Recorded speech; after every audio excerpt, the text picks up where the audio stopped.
السلام عليكم ورحمة الله وبركاته. أهلا بكم في فيديو جديد.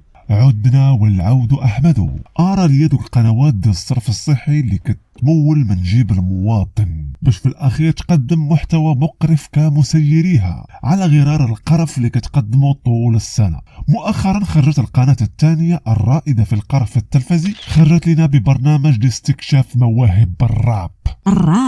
من بعد ما اكتشفت لنا مواهب في الغناء، وبرنامج اخر في مواهب في الطبخ، وبرنامج اخر في المواهب ديال الباتيسي والحلويات. الطبخ نيتش بوحدو والحلويات نيتش بوحدها. والغريب التقليدي ديالها القناه الاخرى دارت برنامج في مواهب الكوميديا، وعاد برنامج اخر ديال لالا العروسه. هذا خاص واحد الفيديو بوحدو، دابا نجيو ليه فيما بعد. فجات القناة الثانية وقالت لك نزيدوا واحد البرنامج اخر لاستكشاف مواهب الراب. من قلت الروابا، يعني بحال عندنا الخصاص في هذا الروابا. فعلا حنا محتاجين نكتشفوا مواهب في الراب ونقدموها للمجتمع المغربي. وطبعا كيف ما كتعرفوا ان برنامج بحال هذا محتاج ليه لجنة التحكيم، هي اللي غادي تكتشف لينا هاد المواهب المدفونة في الراب. ولجنة التحكيم تيتم اختيارها من الرواد في هذا المجال. اذا في الراب جابوا طوطو وديزيدروس اللي هما العناصر ديال لجنة التحكيم اللي غادي يختاروا لنا المواهب ديال الراب. شنو هذا؟ دابا واش انت معترض على ان لجنة التحكيم فيها طوطو وديزيدروس، ولا معترض على اذاعة برنامج بحال هذا اصلا؟ انا معترض على فكرة البرنامج من اساسه، ومعترض عرضه على قناة من المفترض انها قناة عائلية. انا غنوضح لك.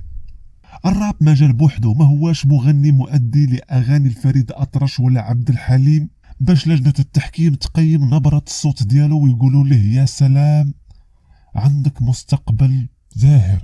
الله الساط، الراب ما فيش هاد الشيء.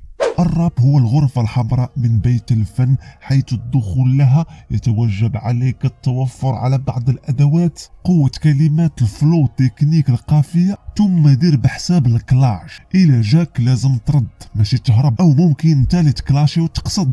راب جيم الصاد، ممكن تكلاشي الروابا الآخرين، أو ممكن تكلاشي المسؤولين، أو ممكن تكلاشي حتى السيستم، ودير في بالك أنك ممكن يصيفطك اللحم.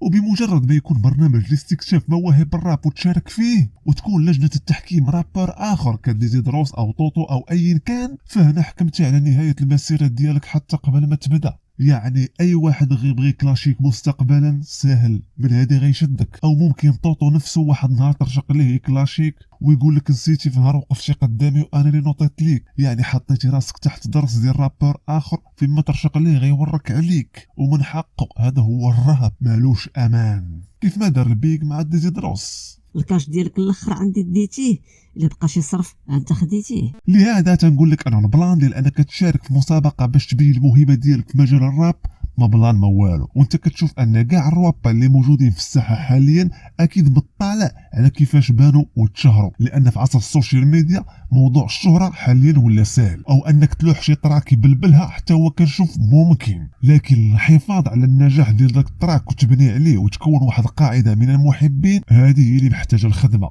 ما محتاجاش مسابقة في الراب ولا التنقيط من ديزيدروس ولا طوطو ولا غيره. خلاصة القول ومن الاخر، الراب او برنامج خاص بالراب ما هوش فن اللي يدوز في قناة من المفترض انها قناة الاسرة ومعظم مشاهديها من الناس الكبار السن، لان كيف ما كنعرفوا ان معظم الشباب والجيل اللي صاعد قليل فيك يتفرج في التلفزيون. وفي الدار عندكم اكيد الاب او الام او الجد استغرب من هذا البرنامج ومن الفكره ديالو، ولا حتى على اشكال لجنه التحكيم.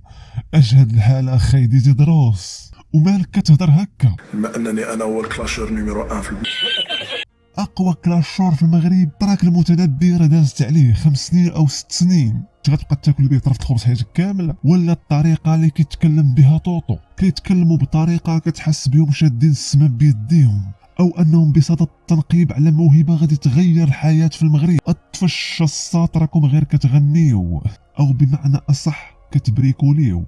وحتى الشباب اللي مشارك في هذه المسابقه عارف هاد الهضره كامله، ولكن البلان ملعوب على ديك 25 مليون جائزة الفائز بالمسابقة. الله يكون في العون. سلام.